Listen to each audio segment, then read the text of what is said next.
examples of different bacteria here that fall into those categories. Staphylococcus and streptococcus make leukocytes, like homicide, right? Leukocyte is white blood cell murdering, just so you know what that word means. These are just capsule-forming bacteria. Okay. All right, causing disease. So step 4. We're going to do these steps quickly.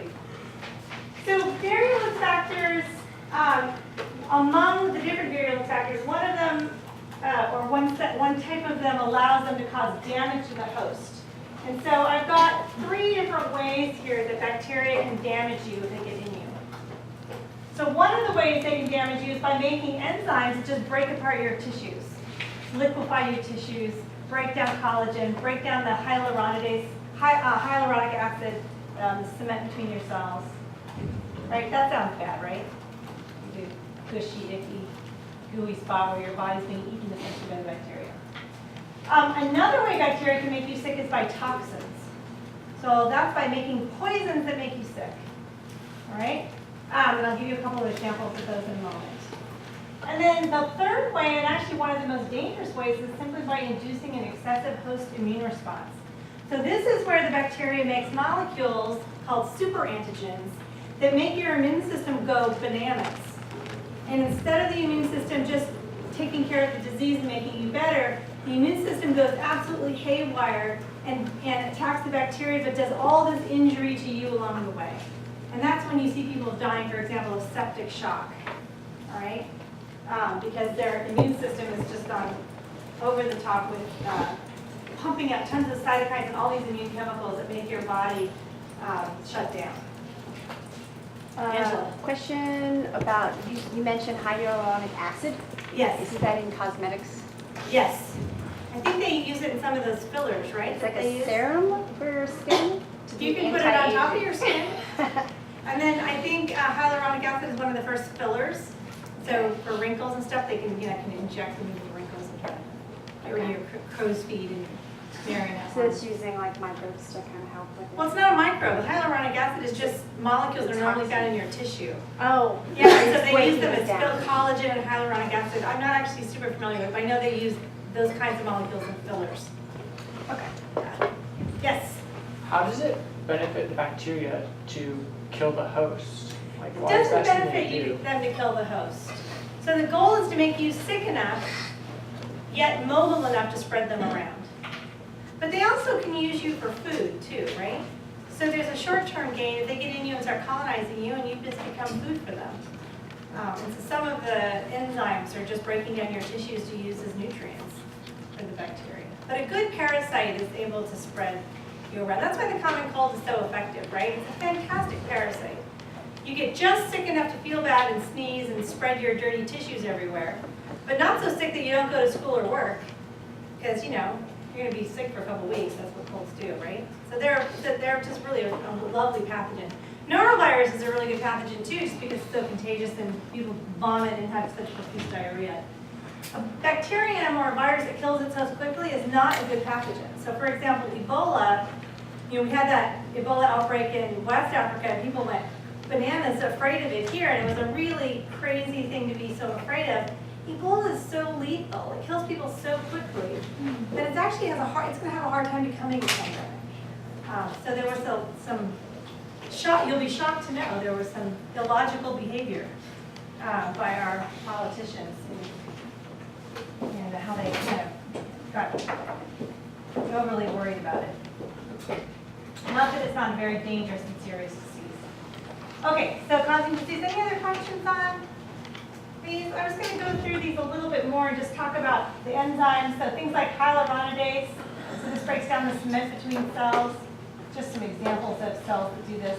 Collagenase destroys collagen. Oh, streptokinase is pretty interesting. Streptokinase, destroys the fibrin in blood clots. So in this particular case, Streptococcus pyogenes, remember childhood bed fever, strep throat? This one keeps coming back. Streptococcus pyogenes makes a molecule called streptokinase, which actually breaks down blood clots, which can be really dangerous, right? Because you're more likely to bleed to death if your blood isn't clotting, you're making all this protein. But like so many things that bacteria do, we've kind of taken advantage of it. Because streptokinase, because it breaks down blood clots, you can purify it away from the bacteria. And if someone comes into the ER and they're within, I can't remember, 90 minutes of developing a stroke, you can give them streptokinase to break down the blood clot and restore blood flow to the brain, and without going in invasively. And so it's a tight window because there's a limited amount of time that the brain can go without flow before that tissue starts to die. So there's a time, and I'm not familiar with all the protocols and what the times are, but streptokinase is now used to treat people who have just had a stroke. So kind of an interesting molecule. Actually, and so Streptococcus pyogenes makes a molecule that destroys the blood clots, and then Staph aureus makes molecules that cause blood clots, and it kind of hides in the blood clots. So it's interesting, depending on the pathogen, they can both destroy the blood clots or they can actually create them, depending on their life cycle. All right, so you get the idea here. These are all molecules, enzymes that bacteria can make that can injure your tissues. So pictures of the bacteria, and it's making the hyaluronidase, and that's dissolving the cellular cement, and so then the bacteria get into here, and they make collagenase, and then they get past that basement membrane, and suddenly they're in. Alien.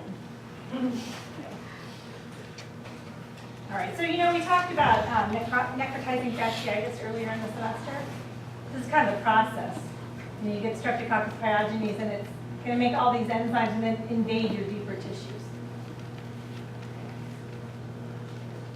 How are we doing?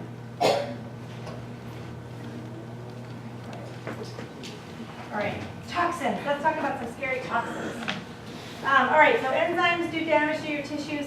Toxins also do damage. There's two main kinds of toxins that bacteria make. So we talked about endotoxin. I'll get to that in a minute, but that's only gram-negative cells. Remember that endotoxin is associated with that outer membrane of a gram-negative cell wall. There are also toxins called exotoxins, and actually I just find these as a set more interesting. But these actually damage cells. So there are exotoxins is a general name for a whole bunch of different neurotoxins. Enterotoxins are toxins that upset your GI tract. So things like cholera are going to make enterotoxins that make you vomit profusely. Hemotoxins damage your blood cells. Nephrotoxins damage your kidneys. Remember E. coli 0157H7? The toxin that it makes ends up, that Shiga toxin ends up behaving like a nephrotoxin. So there's lots and lots of different kinds of exotoxins. And then the endotoxins are just the lipopolysaccharide layer that can cause endotoxic shock, which we talked about before. But I wanted to show you just a little bit more about exotoxins. So basically, these exotoxins are all proteins, and they get released from the bacteria as they grow. And the thing about them that's kind of scary is that your infection might be in your foot, but the toxin can travel then once it's made through your whole body, like tetanus, for example. And so these can be actually fairly nasty toxins because they're what's doing the damage. I have this picture of a famous picture of a Roman soldier dying of tetanus. But about 10 people died. So tetanus is a neurotoxin. And what it does is, if you have physio, this makes more sense, but you have in your nerve cells, you have synapses where one nerve cell talks to the next nerve cell, right? And then there's a synapse between your muscles and the nerve that causes your muscles to contract. And you have both excitatory and inhibitory signaling. So what fine-tunes your ability to control your muscles is actually not just that your muscles get excited, but also you can inhibit them. And it's that combination of excitatory and inhibitory neurons around a muscle that gives you that sort of exquisite control that we're used to having. So someone with tetanus, a toxin, what it does is it blocks the inhibitory neuron. So all you can do is the muscles just get excited and you get this, it's called spastic paralysis. You can't move, but your muscles are all contracting. And it's supposed to be incredibly painful and awful, and about 10% of people die. It usually starts, they call it lockjaw, right? It usually starts with stiffness in the face and the jaw, and kind of spreads to the whole body. So I always like to show this picture, because if people are sleeping, this is when I get you to wake up. The other really interesting neurotoxin, since these are just super interesting to talk about, is botulinum toxin. So that causes flaccid paralysis, and that's produced by the bacteria. So this is produced by Clostridium tetani. So these are both remember Clostridium sporanges that we looked at the spores? And we grew it in the tubes and it smelled bad? Yeah, we wish Clostridium only just smelled bad. Because these Clostridium botulinum and tetani are really nasty. So tetani produces the tetanus toxin. Botulinum produces botulinum toxin, and botulinum toxin produces flaccid paralysis. So what it does is it blocks that synapse between the muscle and the nerve. So your brain's saying, move, muscle, and the muscle's saying, I got nothing. No one's told me to do anything. So you see babies, for example, that will eat honey before they're 1 year old, and the Clostridium botulinum spores will actually germinate in their stomachs because their stomachs aren't fully developed. And the bacteria will start to grow and produce this toxin, and they'll slowly get really floppy and flaccid. They won't be able to move, so then you have to kill that bacteria and clear the body of the toxin. Just curious if all the toxins and enzymes are ubiquitous, like do they affect all species, or is it just humans? That's a really good question, and I know it's not 100% ubiquitous because like the Shiga toxin and E. coli doesn't hurt cows, but it hurts us. So it's going to be a toxin by toxin. So some of them are specific. Yeah, some of them are specific. And then the last thing about botulinum toxin is it's used in the medical field for all sorts of things. Some cosmetic, by preventing your muscles from talking to your brains. If you put a little bit of the toxin where you get frown lines, right, you prevent someone from being able to do this. And then it was confused for their face. Make you really mad at you, but they look happy. Because they can't frown. Another way, so that's the kind of the classic Botox, right? But Botox can be used for lots of other things too. So there are people with Tourette syndrome who have a muscle that's ticking uncontrollably, which can be all the way from irritating to actually painful and really misery-inducing. And sometimes you can put a little Botox in that muscle and stop the ticking. It's been helpful for people with migraine. It's been helpful, but because the nerve to gland connection is the same, right? It's the same type of connection as nerve to muscles. If you put someone who has excessive sweating, you can actually use Botox in their armpits and help them from sweating profusely. There's some people who there's too much signal, right, going to their sweat glands. So there's lots of it's sort of an interesting molecule. I think it's cool how these lethal, terrible toxins that bacteria produce can be sort of taken by us and used to make people's lives better. And hey, having not had miracles is definitely an improvement in life. Thank you, yeah. Probably. They give you about 20 years. 30 maybe. All right, endotoxins. So these I'm just going to remind you, I think they're less interesting to talk about. These are the outer part of the cell wall, and they have this lipid A molecule. And when this is released, as bacterial cells die, this can trigger your body to have an overly amped up immune response. So it can be something as simple as just causing a fever and chills and things like that, but it can also cause something called a cytokine storm, where your immune system pumps out all these molecules that cause your immune system to go into overdrive. And that can result in your blood pressure crashing and you dying of shock as a result. So endotoxins can be very life-threatening.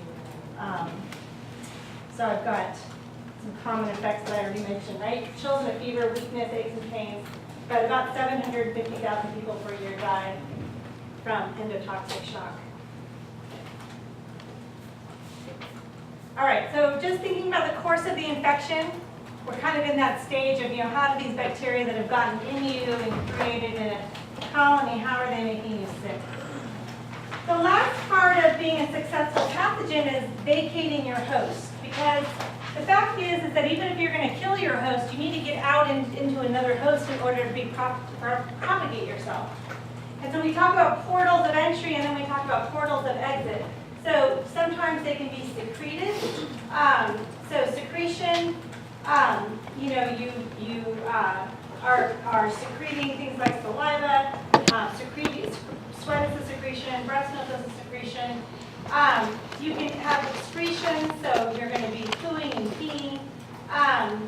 You can slough off tissue. Humans shed about 1 million skin cells per day, and on those skin cells are microbes, microbes on your skin.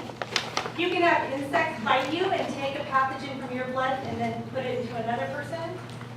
You can have in a healthcare setting, you can have blood removed and you have a sharp.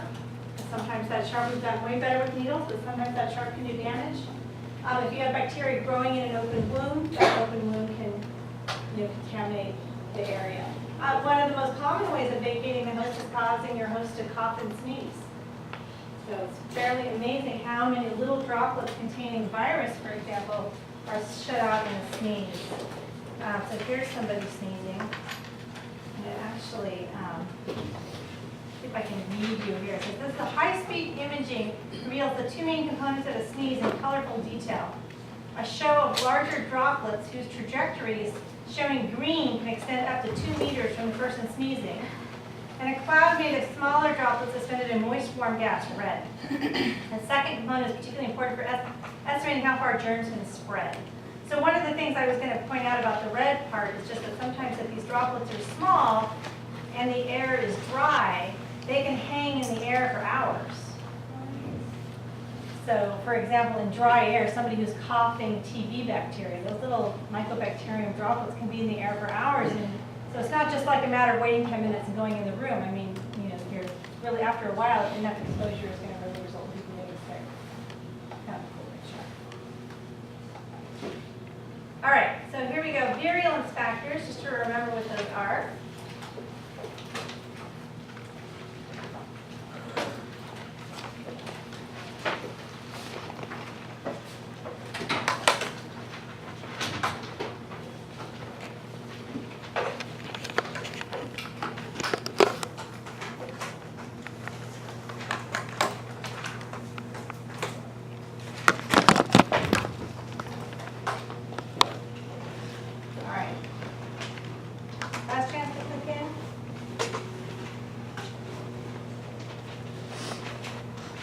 Okay, so I've got A, B, and C, and actually it's A, B, and C. So if you said A and B, you weren't wrong, but it's also C. So toxins, enzymes, and even capsules, because capsules allow the bacteria to evade the immune system. So all of those things that allow them to cause an infection are all considered virulence factors, including things like the capsule. All right, describe the course of an infection from contact with the pathogen to exit from its host. And what I'm asking you to do here, I'm going to slide right back to the beginning again. This is what I'm asking for in that picture. I want you to be able to say it's got to find a way to get in you. It's got to find a way to attach. It's got to survive your immune system. It has to cause damage in some way that makes you sick. And then it has to get out of you so that it can reestablish itself in a new host. All right, so this slide is the answer to this study guide question. So when you're studying, that's the goal. Make that, be able to tell yourself that list for an exam so that you know the steps in an infection. Okay, this slide, I can read you this slide. You can read too. I think that there are a few things we focused on a lot in class. So primary infection, the idea that this is makes a healthy person sick. A secondary infection is one where your immune response is lowered in some way so that you're able to get sick. So you got sick from influenza, you were healthy, you got sick from influenza, that dampened your strength and your reserves, and then you got pneumonia, would be the secondary infection. Chronic infection is one that you have for long periods versus an acute infection where you're sick and then you get better. A localized infection is a small area, like an abscess, for example. A systemic infection is where your chicken pox all over your skin would be a systemic infection. Having measles is a systemic infection. Focal infection is where you have a local site like strep throat and where it can spread, right? So we know strep throat that bacteria can spread to other parts of the body. And then there's the subclinical infection. So this is, I call this the typhoid Mary example, where the person is a carrier. They're not actually showing any signs of illness, but they're carrying the organism. So this is, the Quizlet or flashcards, just kind of know these. All right, signs and symptoms. So signs, symptoms, and syndromes. A sign is something that you can measure. A symptom is something the patient complains about. And together, it's a syndrome. Right? So for example, Something that you might be able to measure is a low-grade fever, and a symptom might be the person says they have a scratchy throat, and the syndrome is the common cold, although colds often don't cause fevers. But or something that you can see. Maybe you see a red throat and then you see their runny nose, and they say their throat is sore. And so the syndrome would be they have a cold. Does this make sense? So other signs, for example, might be someone with malaria has reduced red cells because they have hemolysis from the parasite. But they tell you they feel tired. So those together, along with evidence of the parasite, would be the syndrome of malaria. So I actually have a couple of here. All right, so a positive antibody test for HIV would be which of these?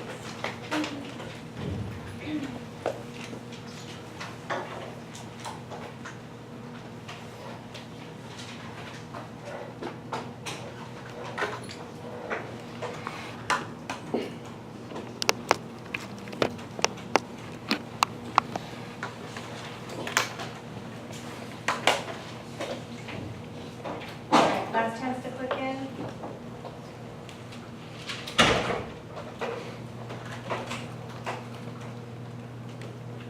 All right, so you guys are saying sign, that's absolutely correct. All right. Another thing that we talk about when we talk about sort of progression of disease is just the patterns themselves. So usually people who get sick, it starts with an incubation period. Often during the incubation period, you don't know you're sick, right? The pathogen has gotten in you, and it's starting to replicate. If it's a virus, or divide if it's bacteria. But you're not sick yet. You still feel fine. And then at some point, a prodromal period begins. So a prodromal period, yeah, you're starting to wonder if you're getting sick. If you ever look up in the morning and you think maybe you're getting sick, but you're not sure, sort of that's a prodromal period. Sometimes a couple hours later you feel fine again and you're like, yes, I wasn't getting sick. But sometimes you feel worse 2 hours later and you know that you're starting to get sick. Then we refer to the period of invasion. So this is where these bacteria or virus are really starting to make you sick. And at some point you're just miserable. So this is the height of the infection, right? This is where you're packing up a lung, blowing your nose 1,000 times. If you're sick and have a fever or sick in bed, this is during that period where your body is just, you're laying low because your body's really fighting off the infection. And then at some point you start to get better. And so you begin to go into this convalescent period as you improve. So these are the stages really of an acute infection as opposed to a chronic infection because you're getting acutely sick and then you're recovering. So again, just, I want you, when you walk into nursing school or the IGO program, they say prodromal, I want you to say, I'm in that micro. That's the first term, right? So I want you to learn these terms. Again, Quizlet is great. Guys, have you ever used Quizlet? So taking these terms and these terms and these terms and making a little Quizlet set for yourself. And Quizlet's nice because you can be at the grocery store standing in line, you can just do a few Quizlets. So those are really nice for sort of integrating the type of studying strategies that I think are very effective, frequent but short. So memorizing some of these terms and knowing what they mean. Okay, so I've got a different question. The blank is the time that lapses between an encounter with a pathogen and the first symptoms.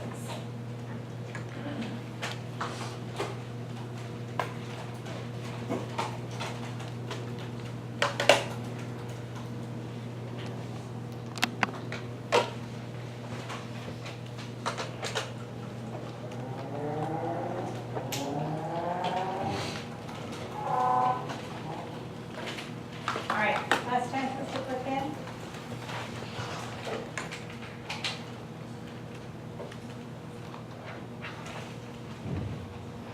So this is a little bit of a tougher one. So this is the period of incubation. Because when you get to the prodrome, you're beginning to have your first symptoms. They're very subtle and you're not maybe 100% sickness. And then of course the period of invasion is when the bacteria is actually, you're starting to get sicker, or the virus, you're starting to get sicker and sicker. All right, a short period early in the disease that may manifest with a general feeling that one is unwell, possibly achiness is the what?